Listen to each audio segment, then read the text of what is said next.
Hello friends. जैसा कि हमने बताया था अपने पुराने वाले लेक्चर में कि जितने भी हमारे पास्कल ट्रायंगल से जो भी कोफिशिएंट्स निकलते थे वो आखिरी में इन कोफिशिएंट्स को NC0, NC1, NC2, NC3, that means this is ये पहले टर्म का coefficient, this is second terms coefficient, ये तीसरे नंबर का रहेगा, ये चौथे नंबर का, ऐसे ऐसे करते हुए जैसे कि हमने बोला था ना कि किसी भी एक्सपेंशन में n+1 टर्म्स होंगी। So basically this will be n+1th term which we will represent as NCN।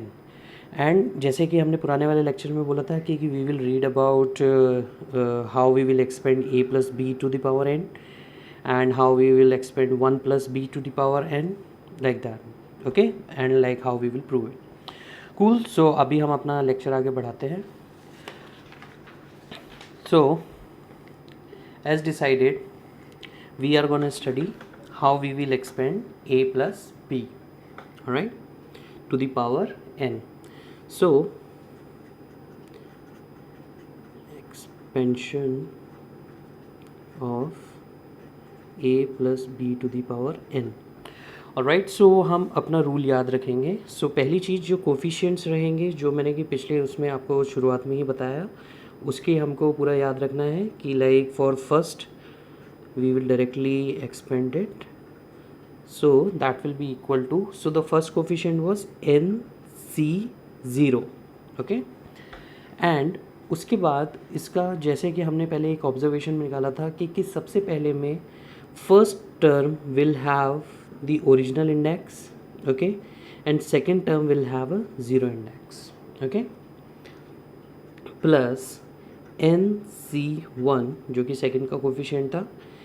First term का पावर एक एक कम होती जाएगी, so we will write it as NC1 a to the power n-1, and we will have b to the power 1, okay. Similarly NC2 a to the power n-2, okay, and b to the power 2, okay, plus n ऐसे so on चलता रहेगा. फिर एक term आएगी जो कि होगी NC to the power n-2. Now tell me के की इसमें ए की पावर क्या रहेगी.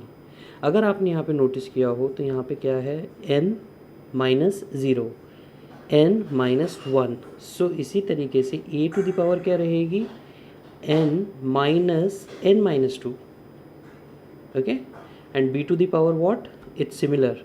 यहाँ पे 0 है तो यहाँ पे भी 0 है, यहाँ पे 1 है, b की पावर यहाँ पे भी 1 है, यहाँ पे 2 है तो यहाँ पे भी b की पावर 2 है, तो यहाँ पे n-2 है तो यहाँ पे भी b की पावर क्या रहेगी, n-2. प्लस आगे का एक्सप्रेशन लिखते हैं. तो मैं आगे का एक्सप्रेशन इसी को ही एक्सपेंड करता हूँ. तो देखिए ये इस ब्रैकेट को जैसे ही हम ओपन करेंगे तो ये क्या हो जाएगा कि n-n+2, n से n कट जाएगा, हमारे पास क्या बचेगा, 2.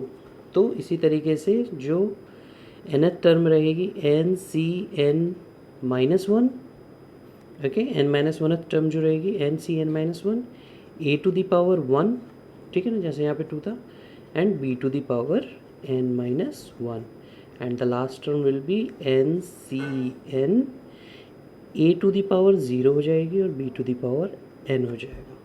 सो this is how we will expand it, okay. इसी में ही अगर हम एक स्पेशल केस लें, ठीक है, कि let suppose just put a is equal to 1, alright. अगर हम a इज इक्वल टू 1 रख देते हैं इसी एक्सप्रेशन में, सो ये वाला एक्सप्रेशन क्या हो जाएगा, 1 plus b to the power n, okay. So that is equal to, अब हमको a की जगह क्या कर देना है, 1 पुट कर देना है. So NC0 a to the power n, so a is equal to 1 to the power n, b to the power 0, plus NC1 a की जगह 1 रख दिया, उसकी power n-1, b to the power 1, okay. Similarly NC2 a to the power 2, b to the power 2, sorry a to the 1 की power 1 n-2 and b to the power 2, and ऐसे so on चलते रहेंगे. And n-1 term क्या होगी, NCn-1 A to the power 1 रह जाएगी, जैसे यहाँ पे देखो 1 की पावर 1 एंड बी की पावर n-1 हो जाएगी, एंड प्लस जो हमारी लास्ट टर्म रहेगी एन सी एन 1 की पावर 0 हो जाएगी और b की पावर n हो जाएगी। तो इसको सिंपल फॉर्मेट में कैसे लिख सकते हैं? अब देखो 1 की पावर n हो, n-1 हो, n-2 हो, कुछ भी हो, that will be equal to always 1। Okay, so basically 1 plus b to the power n को हम क्या लिख सकते हैं? एन सी ज़ीरो, ये तो पूरा ज़ीरो हो जाएगा, ओ सॉरी माय बैड, 1 हो जाएगा दोनों मिला के, ठीक है, प्लस एन सी वन, ये 1 हो गया और b बचा केवल, n C two, similarly b square, n C three, b cube, and ऐसे ऐसे करते हुए nth टर्म होगी इसकी n C n-1 b to the power n-1 plus n C n b to the power n। So this is one of the property, and इनका हमारे पास कुछ ना कुछ यूज़ रहेगा, जैसे किसी भी एग्जाम्पल को हमको सॉल्व करना है या फिर कुछ भी करना है, ठीक है। चलिए, हमको ये समझ में आ गया ये एक्सप्रेशन क्या है, हमको ये समझ में आ गया ये एक्सप्रेशन क्या है। तो इसी एक्सप्रेशन को, ये जो एक्सप्रेशन हमने जो लिखा था ये वाला, इस एक्सप्रेशन को हम किस तरीके से और लिख सकते हैं, ठीक है। तो बेसिकली इस एक्सप्रेशन को हम ये भी लिख सकते हैं a प्लस बी की power n is equal to summation of k is equal to, okay, तो यहाँ पे n c k, ठीक है, a to the power n-k and b to the power k, and k varies from 0 to n। So इसको इस तरीके से simple form में लिख सकते हैं, ठीक है। सिमिलरली इसको क्या लिख देंगे? 1 plus b to the power n is equal to what? Summation of k is equal to 0 to n, n C k, वो ये तो a पूरा 1 ही रहेगा, b to the power k। So ये हमको दो एक्सप्रेशन मिले हैं, ठीक है। अब ये पूरा आपको याद हो गया कि ये a प्लस बी को हम कैसे एक्सपेंड करते हैं, 1 प्लस बी को हम कैसे एक्सपेंड करते हैं। सिमिलरली अब एक नेक्स्ट पेज पे हम एक और कॉन्सेप्ट देखते हैं, where we will do what, we will put b is equal to minus b, okay. इस वाले केस को हम और स्टडी करते हैं। तो जब हम b is equal to minus b कर देंगे, ठीक है, तो उसमें क्या रहेगा, ये जो एक्सप्रेशन था हमारा, जो कि a प्लस बी हुआ करता था, और इसमें अगर हम b is equal to minus b put कर देंगे, सो क्या हो जाएगा, ये basically a minus b, okay. So here we have what will be the expansion of a minus b to the power n, okay. ये बहुत अच्छी चीज़ है, अगर आप देखो तो इसको हम एक्सपेंड करेंगे जैसे कि हमने सीखा था, ठीक है। तो कैसे रहेगा, n C zero, okay, a to the power n, okay, and b की जगह क्या रखते हैं, माइनस बी की power 0, okay, plus first term लिखेंगे हम, कैसे लिखेंगे, n C one, okay, a to the power n-1 and minus b to the power 1, okay. यहाँ तक आया समझ में। Similarly n C two, a to the power n-2 and minus b to the power 2। Similarly मैं इसकी 3 वाले coefficient पे भी लिखता हूँ, it will be easy to understand, n-3 minus b to the power 3, okay, plus dot dot dot plus n C n-2 a to the power 2 and minus b to the power n-2 plus n-1 a and minus b to the power n-1, and the last term will be n-c-n b to the power n, sorry, minus b raised to the power n, okay. So ये इस expansion इस तरीके से हमारा रहेगा। तो अगर आप इस चीज़ में नोटिस करो, ठीक है, कि ये यहाँ पे ये ज़ीरो है, ये भी ज़ीरो है, ठीक है। तो बेसिकली अगर हम b इज़ इक्वल टू, हमने माइनस बी लिया है, b इज़ इक्वल टू, जब हमने माइनस बी लिया है, इसको हम ऐसे भी लिख सकते हैं माइनस बी को -1 इंटू बी, ठीक है। तो हम ऐसा क्या करते हैं, -1 को बाहर लेके और आ जाते हैं एक्सपेंशन में।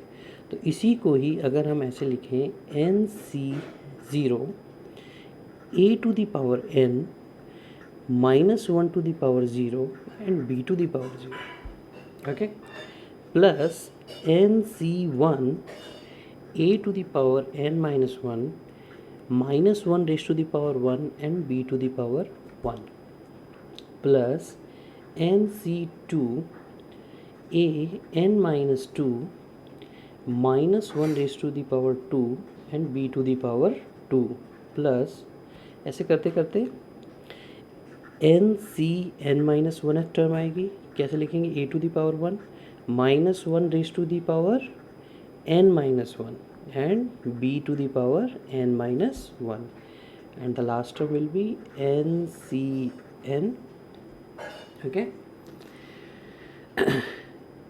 a to the power 0 हो जाएगी, -1 raise to the power n हो जाएगा and b to the power n हो जाएगा, ठीक है।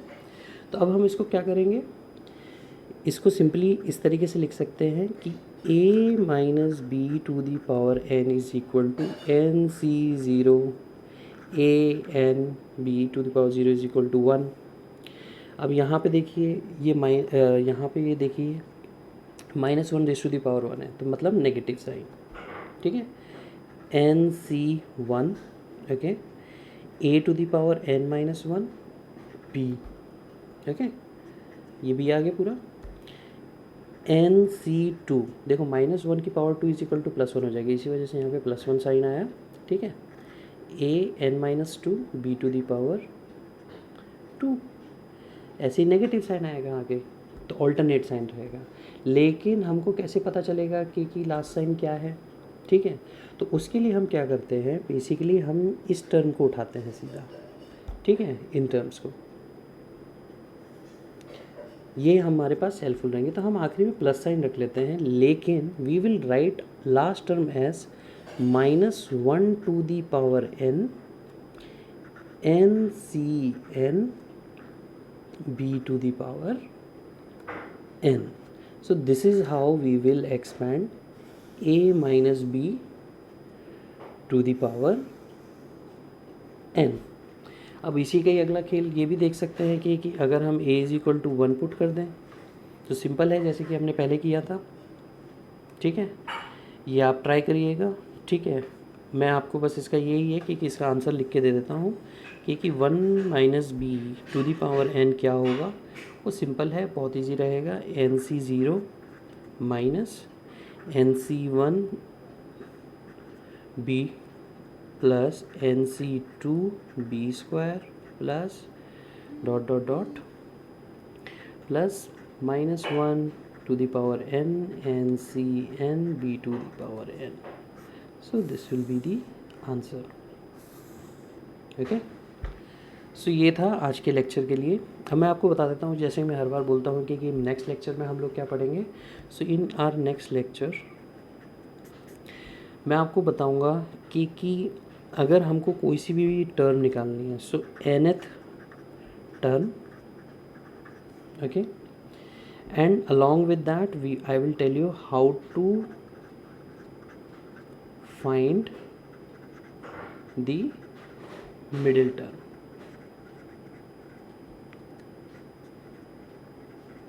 ओके। मिडिल टर्म थोड़ा सा ट्रिकी है, क्योंकि आप थोड़ा सा सोचिएगा कि अगर पावर 7 रही तो मिडिल टर्म क्या लेंगे, और 6 रही तो हम मिडिल टर्म क्या लेंगे। Alright, so thank you. मैं अगले लेक्चर में मैं आपको ये सब चीज़ कवर करता हूँ। Thanks, take care.